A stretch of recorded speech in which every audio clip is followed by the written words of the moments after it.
Para tergugat memandang ini dari sisi yang berbeda. Seakan-akan penggugat menganggap ini kepentingan kami. Mereka tidak merasa bahwa mereka kemari itu dibiayai negara. Mereka kemari itu memakai fasilitas keuangan negara. Saya selaku ahli kebijakan publik melihat mereka tidak punya etikat baik, sense of crisis ya, bahwa anggaran negara itu sebaiknya diefisiensikan.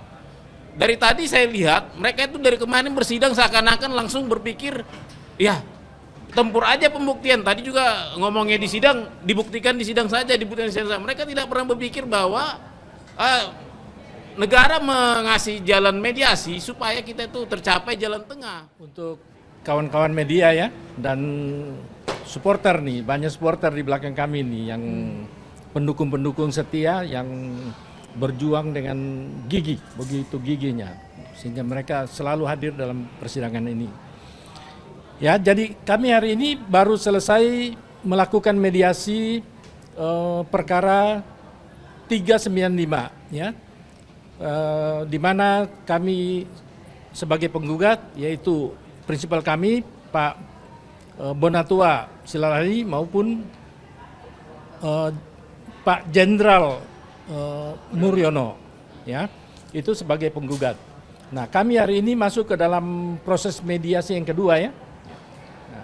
Dalam proses mediasi ini memang kami sangat sayangkan ya, karena dari jawaban-jawaban yang diberikan oleh para tergugat ya, ini memang sangat mengecewakan ya, di mana mereka secara garis besar ya saya sebutkan bahwa mereka tidak memberikan solusi apa-apa dan tidak memberikan penawaran apa-apa, karena mereka merasa sudah menjalankan tugas sesuai undang-undang ya. Jadi memang bertentangan dengan gugatan kami. Nah, saya pikir ini akan kita bicarakan dalam mediasi berikutnya. Tapi kalau sampai deadlock juga, maka kita akan masuk ke dalam pembuktian ya. Di mana hari ini salah satu pihak adalah T3 itu tidak hadir ya, jadi dia melakukan mediasi melalui video call. Kemudian dari T7, 8 dan 9 ini tidak hadir baik online maupun secara fisik ya.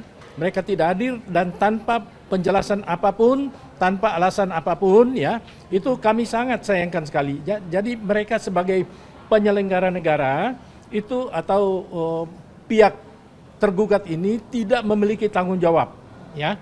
Jadi mereka lari dari tanggung jawab tanpa memberikan solusi apa-apa dan tanpa memberikan jawaban yang baik dan tanpa suatu niat baik ya. Sehingga ini perlu kita minta di mediator untuk mencatatkan di dalam catatan untuk ke hakim bahwa mereka tidak mempunyai itikat baik ya. Ini perlu disampaikan ke hakim yang memeriksa nanti, kepada majelis hakim ya. Jadi mereka kita kasih kesempatan untuk mereka datang ya pada mediasi berikutnya ya, tanggal 22 ya, 22 bulan 7 2026. Kalau sampai mereka nggak datang lagi, berarti ini akan deadlock dan kita masuk ke dalam pokok perkara. Terima kasih. Ya, baik. Terima kasih ya Pak Permisa yang masih membersamai kami dalam pembuktian polemik ijazah ini. Terus terang hari ini saya masih kecewa juga ya. Karena apa?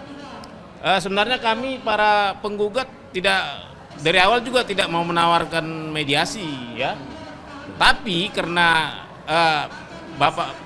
para pembuat undang-undang kita menganggap penting adanya sebuah proses mediasi, tentunya terkait dengan ajas-ajas umum pemerintahan yang baik, yaitu efisiensi, maka kami berpikir tidak salah menempuh mediasi. Namun sayangnya para tergugat memandang ini dari sisi yang berbeda. Seakan-akan penggugat menganggap ini kepentingan kami. Mereka tidak merasa bahwa mereka kemari itu dibiayai negara.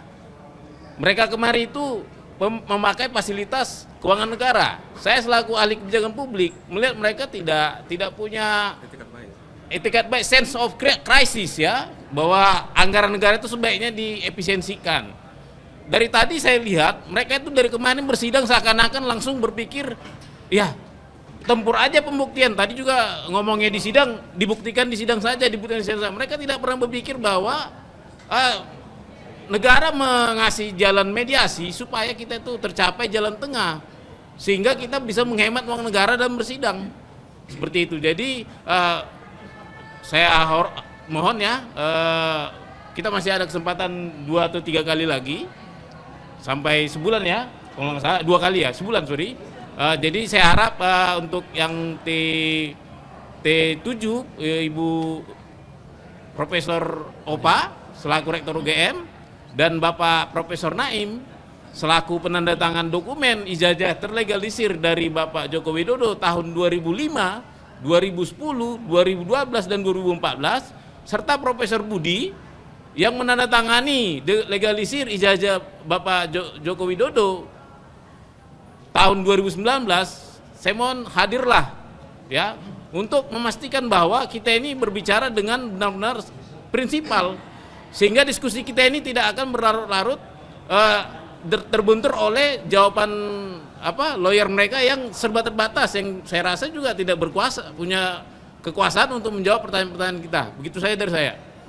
Bisa dikatakan 2 jam tadi sangat tidak memuaskan hasil mediasi. Sebenarnya ada yang memuaskan. Saya menghargai ada 2 prinsipal yang datang, 3 sebenarnya ya, yaitu Ketua Bawaslu DKI, ya, Ketua Bawaslu Kota Solo, dan Ketua KPU Kota Surakarta yang secara online. Sebenarnya negara sudah, mediator sudah cukup baik, dikasih fasilitas ini kok, video call.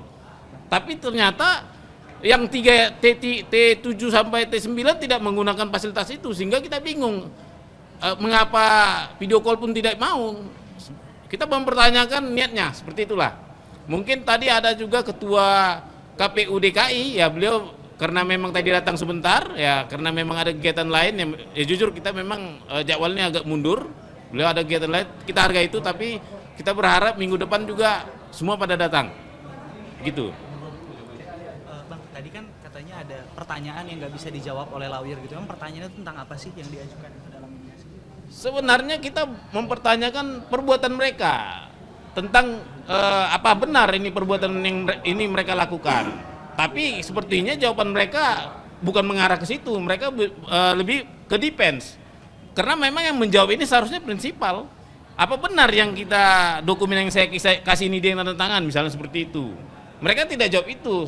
Boleh dibilang kita ini kayak mediasi, tapi arahnya sudah kayak udahlah di persidangan aja, seperti itu. Gak sempet baca?